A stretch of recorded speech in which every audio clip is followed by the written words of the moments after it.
ngomong karo sapa? Karo Demit. Ya wis karo demit wis mangsuli demit kok. Kena madhep kowe lho. Ora iso matamu mrono kok. Iki matane kira.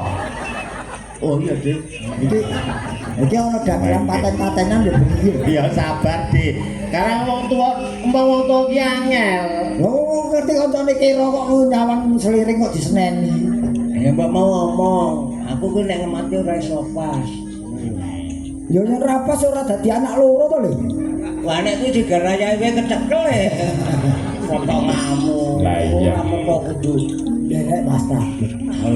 Iki mau digareng wis atur pangandikan wis ngucapke selamat, ngucapke kepiye to kepiye saiki kowe sing wong tuwa.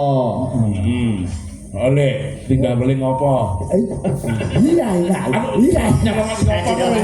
Saya kebablas. Tinggal ngene ngopo ra enak omongane. mbok aja baper. Kok baper piye? Lah kuwi nek awake dhewe juga iso meling-meling ki mau to. Kono le ngendika ya bener. Nggih. Kowe duweni pletik serik dhisik kok. Lah kowe dinekke ninggal ngene ngopo ki arep mati. Kuwi ra asumsimu. Iya. Kowe ndek pikiran lo dhisik. Uang sing penting positif thinking. Nah, bener. Kuwi nak imajinasimu. Ora kena kaya ngono. Donga ping 50 sewengi. Nek urung mesti dijabut Gusti durung. Cek kowe dhewe ora percaya karo Gusti Allah kuwi. Nggih. Arek kok ganep. Ayo sesasi ora menyang. Ini aku mesti jentuk film. Selalu ya ini sesuk iki tahun iki mungkin nek April Mei. Wah, Mei Juni. Mboten langsing film Nggih. judule ngeri kok. Apa judule? Cocote tangga. Kuwi lho ngopo? Ana Nggih. Judule cocok. cocote tangga. Kuwi filme meng hal ngan gibah ngono apa piye? Nah, antara lain karena kesumpekan penulis naskah wong kok mek gibah njur nampa berita sing urung cetha ning wis tekan kono-kono. Nggih. Wah. Dadi ana edukasine. Iya. Ngerti edukasi? Apa kuwi? Aku ya ora ngerti aku ya. Aku mau takon. Oke.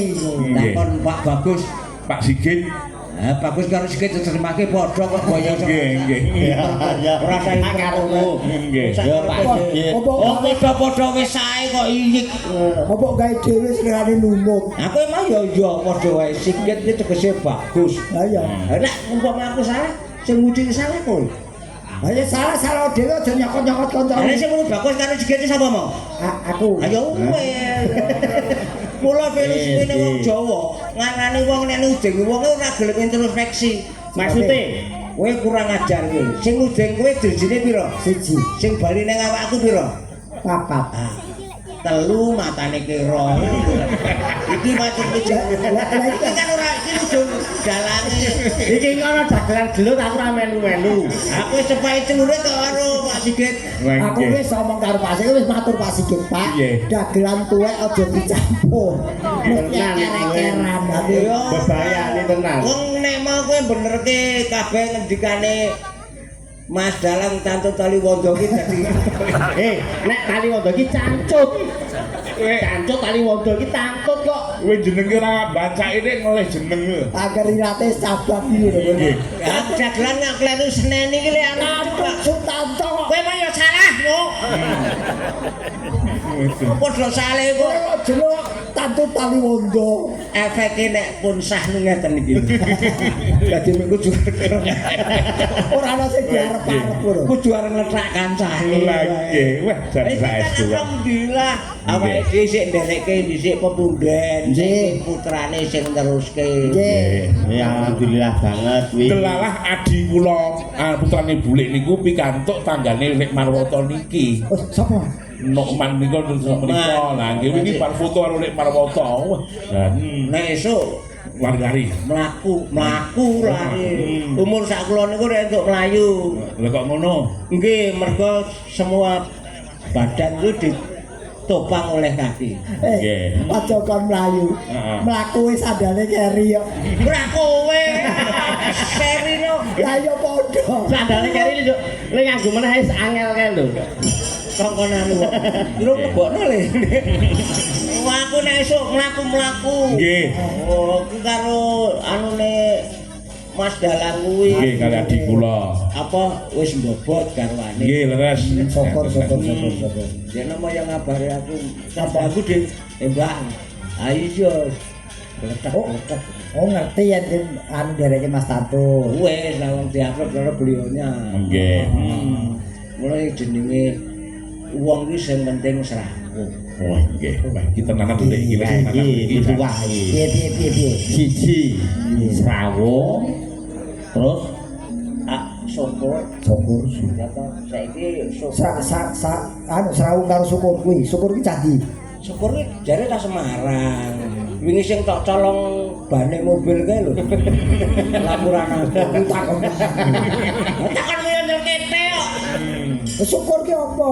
maksudnya diterjemahke di Kuwi kata benda apa syukur. Nah, kuwi tok diterjemahke syukur ki kepiye? Kata ujug kacane syukur. Ayo, apa mau? Syukur lek ade ngucap syukur Gusti. Ya. Mergo dibarengi sehat nomor 2 sempat. Iki mau wis nang loro lho kok iso nomor 2 meneh iki. Ayo Jane iso tutulan ora? Wis tuwa digo contoh apa? kowe ngeyel. Aku matematika ki bijine 9 le. Songo apa iki, Bang? Matematika bijine 9. Matematika. Heeh. Songo. Kaya cangkemmu kuwi. 9 ning wong 3. Kok rukun Biji kok borongan. Lah nggih. Kok sono wong 3. Ayo karang iki padha rembugan kok. Tapi iki ya delok kahanan ngene iki. Melu seneng ora kowe, Pak? Ya jelas melu seneng ora melu seneng. Ning senenge sak wis lunga. Ya wis transmigrasi.